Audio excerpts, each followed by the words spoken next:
Hey guys, what's going on? Hope all is well. This is Dave Grega, and I just want to talk a little bit about something that has come up a lot recently. I have over 13 messages in the last 5 days in my Facebook messaging inbox about basically saying the same thing. Basically saying, hey, I've been following your progress.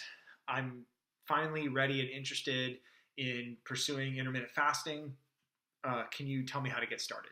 In basically so many ways. That's what everybody's been saying, which is awesome. And that's the whole point of me doing a lot of these videos, is just to share with you my life and things that have worked with me and for me, so that maybe if something is going to work for you as well, make your life easier and more enjoyable, then that's a positive thing. So the problem is that in order for me to really do it right and to be able to tell that person, like, okay, this is what you need to do, I started writing, and it would be paragraphs, and I'd be sitting there on my phone trying to text these paragraphs or type on my computer of, okay, do this and that. And it was so much to hit some people with at one time, and it just doesn't feel right, and it takes a lot of time.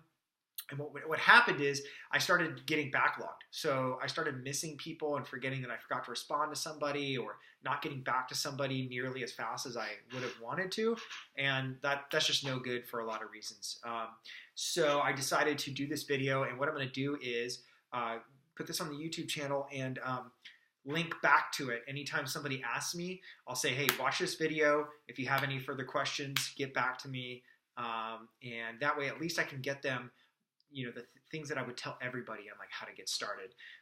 So here it goes. Basically, guys, if you want to get started on intermittent fasting, whether you're a man or woman, in general, technically, like, women tend to sometimes not be able to handle as long of a fast, maybe a 14 to 16 hour instead of 16 to 18 plus hour fast. I'm the kind of person who, okay, maybe, but I honestly believe that you make your own reality, and that, kind of what you believe is what happens. And so, I always say, in my reality, and in my reality, I can burn fat and build muscle, and I have. So that's not to say that traditional bulking isn't a more efficient way to technically build muscle, and traditional just pure cutting isn't the best way to burn fat. It's just that I've been able to do both. So point is, take it for what it's worth. I think women, I know a lot of women who have fasted just with 18 to 20 hour windows and have done just fine. Everybody's different. Everyone's body is different. Your path and your thing with this, with intermittent fasting, is going to be different than mine. It's going to be different than anybody else's, because we are not exactly the same, and that's fine. But the whole general thing, guys, is that you push your first meal back to lunch, assuming that you wake up in a relatively reasonable time in the morning, somewhere between 5 a.m. and, let's say, 10 a.m. So assuming that you wake up somewhere in that range, you have lunch somewhere between 11 to 1 o'clock, in that range, whatever's normal for you. If you wake up 5 a.m., you may have lunch at 11. If you wake up at 10 a.m., you may not have lunch till 1 or 1:30. But either way, pushing your first meal back till lunchtime. Now, over time, what's happened is my body's kind of synced into this over a period of months and months. And it's been 10 months now that I've been fasting every day. Now it's like I enjoy going till 2 o'clock without food, or even later sometimes. It just depends on how I feel. And there's no rules, guys. You can change it up every day. You can go till 12 one day and 1 the next day and 11:45 the next day. It's not, you know what, if for some reason you have to eat breakfast one day, it's not going to kill you. I mean, are you dead now? You eat breakfast now? No, you're fine. This is just a more optimal way to live your life. It's one advantage that makes a big difference if utilized correctly. So pushing your first meal to the end of the day. Now, what are the advantages? What are the benefits of fasting? Well, you can go on Google, and you can go on YouTube, and you can find tons of content, and I actually encourage you to. Everyone's going to have a slightly different variation. Eat in this window, eat in that window. I've taken little things from everywhere and adapted to my body. But like I said, in general, wait till lunch for your first meal. Okay, now, benefits. Like I said, you can look it up yourself, figure it out. But there's two sides of this coin. There is the pure, like, health and longevity benefits that actually are more researched. And some of the newer research and things that are really exciting research that's just starting, that hasn't really come out yet, that you're starting to get more funding for, is going to be more on specifically the health, fitness, and performance side of fasting. There have been a lot of studies done specifically with Muslim athletes during Ramadan, because obviously that's where basically they're having one meal a day, fasting most of the day. And so there's actually been some of the better athletic studies have been done on that. But basically, from a practical standpoint, you just get more calories later on in the day. It's been proven scientifically that you have a finite amount of willpower. So let's say you're counting your calories and you're really making good choices on your food and you're going to the gym and you're doing all these things. That takes willpower. You have a job. If you have a job, you have a job that requires you to have a lot of responsibility and keep a lot of things organized. It all requires willpower to stay on track. By the end of the day is when people usually slip up. That's when parties happen, get-togethers. They just say, you know what, shit, I'm just going to have that extra this and that. And that's when they go 300-400 calories over or under or whatever. And over a long period of time, that's what messes people up. So intermittent fasting allows you a little more cheat room in the evening because you have more calories in the evening. You can have 2 meals. You can have 2 meals and a small snack. You can have a small meal and a small snack and a extra large meal at night. However you want to play around with your calories. You can decide. I like to eat more protein, like a huge protein meal first, and then a moderate protein, high carb, high fat meal toward the end of the day. It just seems more satisfying to me. You may like carbs right off the bat a little bit more. It's up to you. The point is that you have more calories for later on in the day when your willpower is decreased a little bit. You naturally want to eat. It's when you have social gatherings, more temptations. It's better to have those extra 500, 600, 700 calories that you would have spent on breakfast, especially because they tend to be a lot of carbs and fats in breakfast mixed with protein. Your classic toast and butter and an omelet, or cereal and juice and eggs, or whatever. Some cheese, this and that. So it's nice to have those carbs and fats for later on in the evening. Remember, drinks, carbs, right? You want to have some drinks with your friends. You got to have extra carbs. You got to have extra calories. So there's that. Okay, guys? Then health and longevity, really quickly. There's a number of things that happens when your body is in a fasted state during the day and you're moving around doing things. One is that you'll notice very high energy. And this is, your body's going to have a change. It could be 3 days. It could be 2 or 3 weeks. Your body's going to go through some changes. You're going to get more hungry earlier in the day because it has to reset. You might feel a little tired, especially when you're training fasted. That's normal. But after 3 to 7 days, that kind of starts to taper off, and then it's not a problem. But what happens is naturally, tons of energy. I've got tons of energy right now, but I've already eaten. But I have even more energy in the morning because what happens is your sympathetic nervous system really kicks in. Your body really wants you to have that energy to go find that food, right? This is something that's been that our bodies just have developed to do this response. In addition, your body wants to protect its own muscle mass because it knows that it's no good if Joe Homo sapien from 10,000 years ago is running around trying to find food and has no muscle to go hunt and gather and protect himself and survive and live. So your body wants to protect muscle. You get this huge hormonal bump. IGF-1 increases, HGH, human growth hormone, goes up to protect your muscle mass. And just having those hormones in your body on a daily basis helps also build muscle more efficiently, just helps for hormonal optimization, and so on and so forth. Also, autophagy, you should go take a look and research that. Take a look at some of the studies. Really cool thing that your body will do in a fasted state where you basically will get a mitochondrial sweep. Your body will clean itself out, kill off precancerous cells, anything that's not functioning properly, and just kind of basically get like a cleanse. Give your digestive system a rest. So that's all really good for health and longevity. Another huge one, probably the biggest thing I'd say really is, besides the hormonal boost, is also, and the energy boost, your body's burning fat as a fuel source, which is great, but also,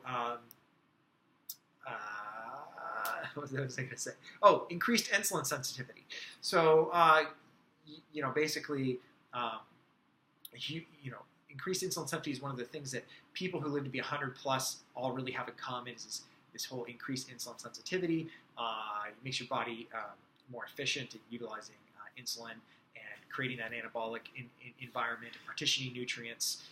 When you do eat, when you do break your fast, which is fantastic. So health and longevity, there you go. You can do your own research, take a look at all that. There's a lot of great information out there, very extensive videos, and you can go on PubMed and take a look at different studies and read the abstracts of different studies. I recommend you doing that.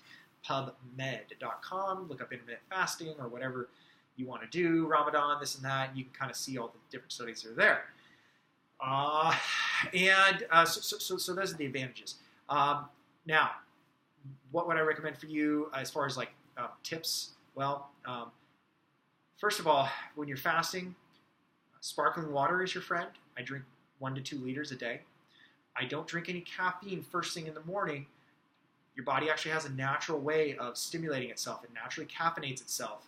If you drink coffee first thing in the morning, you're one of those people who needs their coffee, it's going to be tough for the first like 4 or 5 days to wait an hour, but try. Because when you do and you break yourself of that, your body starts going, oh, okay, now we can start stimulating ourselves naturally like we're supposed to, as opposed, it basically forgets how to stimulate itself when you keep hitting it with caffeine right first thing in the morning. It's why bodybuilders, when they inject testosterone and steroids, they overload their body with artificial testosterone. It forgets how to produce natural testosterone. That's why bodybuilders have problems with like either libido or you heard like their testicles shrink or something. That's because it stops shutting down its own testosterone production. Same thing with like the way your sympathetic nervous system naturally kicks in as your melatonin drops off as the sun starts to come up. Naturally, it's going to stimulate you, give you more energy. And so I try to ride that for the first hour. Drink a lot of water, get things going, and then caffeine. Now, coffee's fine. Coffee's great. I happen to be more sensitive to caffeine. I like tea because there's a little less caffeine, so I can get the same amount of caffeine as a cup of coffee in like 2 or 3 cups of green or white tea in general. The other added benefit of green tea, ECGC, I always mess it up. I always say ECGC, which helps target stubborn fat. It has a number of benefits. Catechins and antioxidants loaded up in green and white tea especially, which you obviously know. Everybody talks about why it's good to have an antioxidant-rich diet. Caffeine itself is a known stimulator of the metabolism, which helps burn fat or energy. And the other thing, and the big key with tea, is that it has theanine naturally. Theanine is the key. If I drink coffee, I actually take my own theanine pills with me, and I pop those. I try to match milligram for milligram. If I'm drinking a cup of coffee, I try to do 200 to 300 milligrams, depending on how big the cup is. Shot espresso, I might do 100 milligrams of theanine. But when I'm drinking tea, it's in there naturally. So theanine really, you can research theanine, but basically it helps control that like nervous response, that jitteriness that you get from coffee, makes you more focused, more calm, makes you feel good. You get that kind of tea high. But there's something to that, and it's the theanine.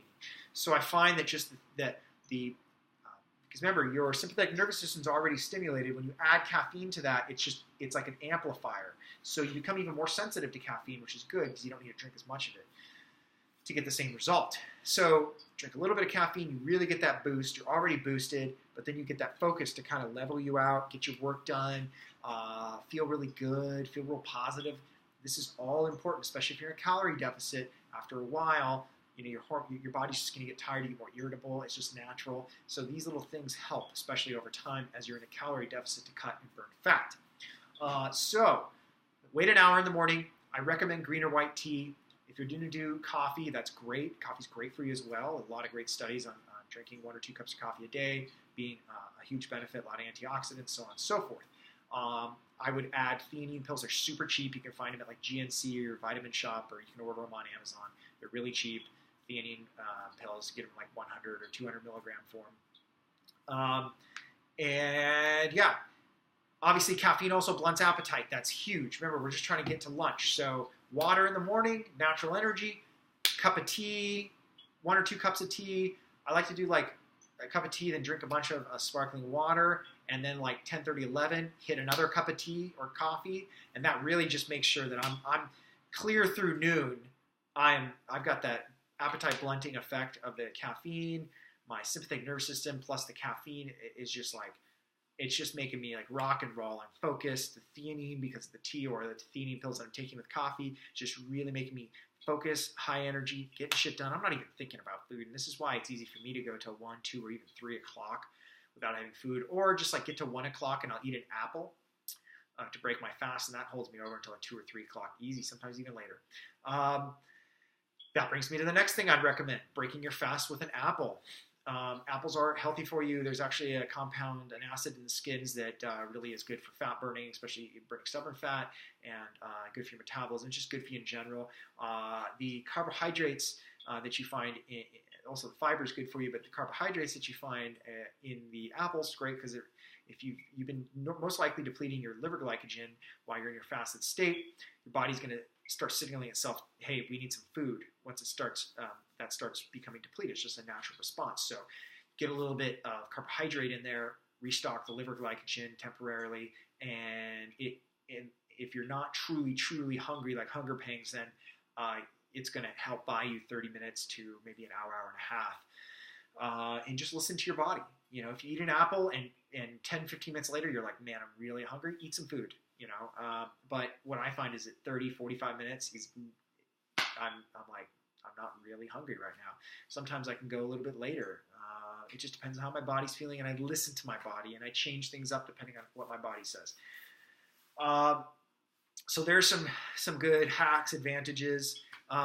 Some resources. Okay, obviously, guys, Google YouTube. There's a lot of great stuff specifically on YouTube. A guy named Grego Gallagher has given me a lot of great information. A lot of what I'm telling you comes from some of his tips and advice. So I got to give him a shout out and some recognition there. Nothing I'm saying is new.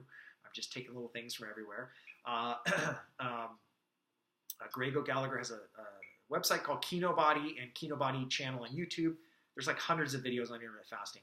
Go watch through those. They're great. Another guy, Mike Vicanti, great information just in general health and fitness. Mike Matthews, a little boring, but super good information that's well researched. He has a website and a blog called Muscle for Life. Mike Matthews on YouTube, and he has these long 45-minute to like hour and a half, just kind of, they're more dry podcasts, but like really good information that's all science-based. All facts. He does talk about intermittent fasting. He also talks about traditional, eating breakfast and so on and so forth. So you can kind of get good information, compare and contrast. Brandon Carter is a little bit more of a personality, but has a lot of good information on intermittent fasting.